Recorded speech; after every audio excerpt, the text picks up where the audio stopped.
YSR Congress party అధికారంలో దిగిపోవడం, అదే సందర్భంలో జగన్మోహన్ రెడ్డి రాజీనామా, ఇప్పుడు మొత్తం వరుసపెట్టి ఆ పార్టీకి సంబంధించినటువంటి నాయకుల రాజీనామాలు లైన్లో వెళ్తున్నాయి.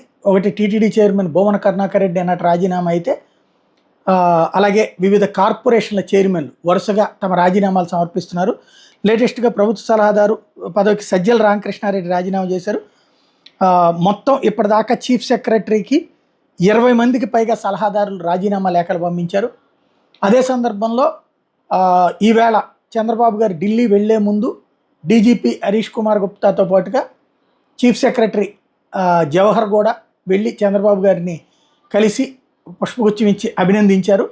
ఆ తర్వాత వరుసపెట్టి ఈ రాజీనామాలు ఆయనకు వస్తూ ఉన్నాయి. ఆ రాజీనామాల ఆమోదం అన్నటువంటిది ఆటోమేటిక్గా జరిగిపోతుంది.